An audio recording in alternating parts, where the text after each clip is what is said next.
Tem que ser narcisista para ser YouTube? Então, eu acho que você é sim narcisista em algum grau. Se não, você acha que tudo é bobagem? Então escreve no comentário por que você está convencido de que não é narcisista. Olá, meu nome é Silva, formado em Psicologia, e você está no Normalidade Patológica. Seja muito bem-vindo. E hoje nós vamos viajar na história de Narciso. Sim, de Narciso.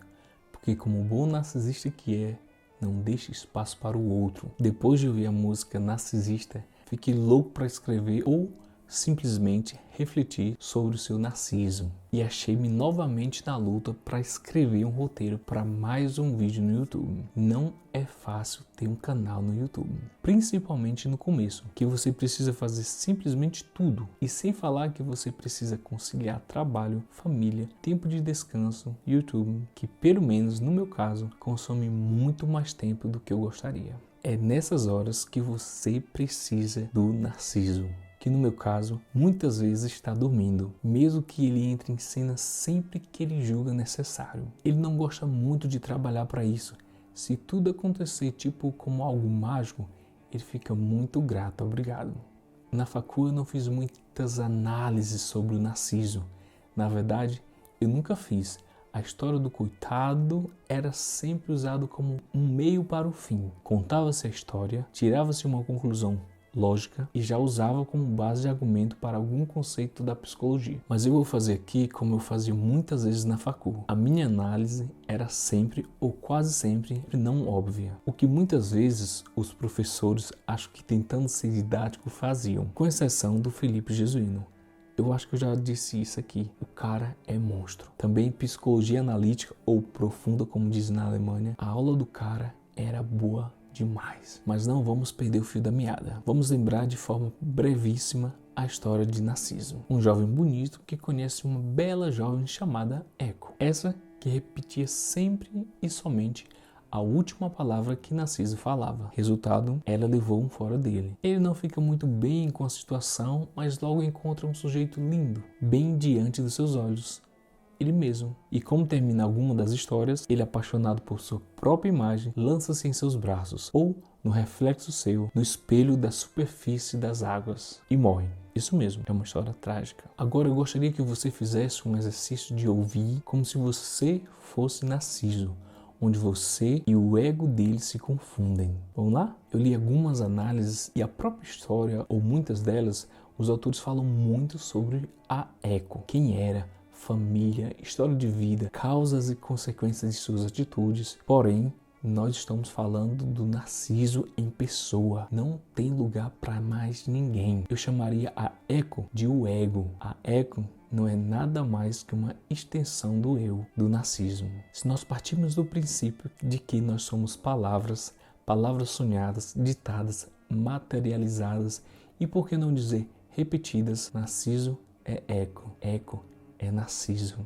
Uma vez eu ouvi que todo amor romântico é egoísta. Nós buscamos felicidade, nos sentimos bem, alguém que nos respeite, alguém que nos ame de verdade. Tem coisa mais narcisista do que isso? Eu não acredito que todo amor romântico é egoísta, mas certamente a maioria. E isso explica o número exorbitante de divórcio. Continuando, o sujeito narcisista tem muitos conflitos, diferente de um psicopata. O conflito é que faz com que ele às vezes pise no freio, que ele pare de usar os outros ou que não pense só em si mesmo. Uma das técnicas psicológicas mais simples e que muita gente usa sem nem perceber, e mesmo não sendo psicólogos, usam de forma extraordinária, não brinquem com isso, é repetir de forma mais neutra possível o que a pessoa acabou de falar. As pessoas não percebem o que estão dizendo. Por exemplo, como é preocupante o que está sendo dito, frio ou esclarecedor. Às vezes, as pessoas ficam tentando se convencer de algo.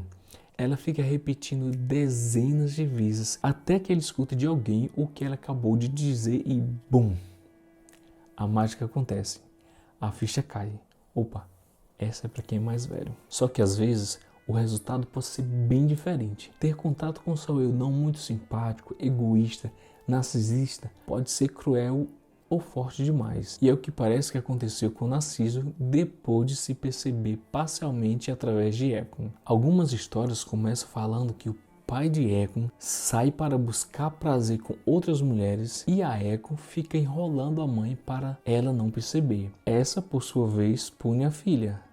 Agora vamos viajar. Todos esses personagens são faces de Narciso. Na música Narcisista da Maiara e Maraísa, a mulher da história fala com diferentes personagens, o eu A, B ou C do homem. Voltando para a história, ele busca prazer, o pai. Ele tenta esconder o que fez ou o que faz, Echo. E se sente traído e não deixa barato, a mãe. Não sei se você está acompanhando, mas a sua mente funciona mais ou menos assim.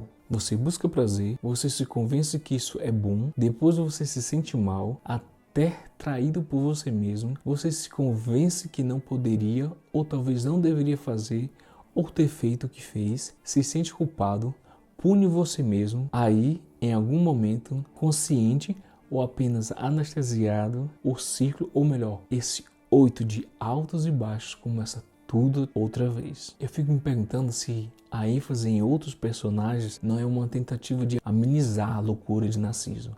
Porque, na verdade, Narciso é como diz a música, seu narcisista, seu covarde. Mas Narciso não se sente tão covarde, porque ele não faz o que faz para ser amado, mas porque ele acredita que é digno de todo amor e honra dos outros. E agora, o porquê Narciso rejeita Echo. Porque ver uma imagem nossa, seja ela como for, é confortável. Diferente de ouvirmos a nós mesmos. Você passa horas da sua vida vendo imagens suas e não ouvindo suas conversas egocêntricas, se percebendo numa rotina de uma espécie de terapia de choque, se ouvindo, se auto-percebendo a partir da fala de um outro que é você mesmo. Não. Perceba, depois de fugir de Echo, por essa basicamente repetir suas palavras, ele encontra conforto nele mesmo. Não uma palavra crua e sem alma, mas uma imagem bela, cheia de brilho e viva. Sem palavras, sem escuta, sem confronto, sem o outro. Por fim, Narciso se lança nos braços da sua própria imagem, refletida nas águas, e morre. Podemos também dizer que Narciso morreu de desgosto de si mesmo, percebendo sua incapacidade de ver o outro, de amar o outro. O amor próprio deve servir como um padrão para amarmos os outros. Devemos sim ter amor próprio, ter autoestima, ter consideração por nós mesmos, mas para exercitar na comunhão, na relação eu, tu, nós. Viva a aventura de viver para alguém. Ouse viver para fazer outro feliz. E verás que te conhecerás muito, mas muito mesmo. E só assim, em meio a lutas e conflitos, perceberá a beleza das coisas pequenas, até então sem significado, mas agora eternas, momentos eternos, palavras eternas, anos, dias, horas, segundos, milésimo de segundos eternos, que faz tudo valer a pena.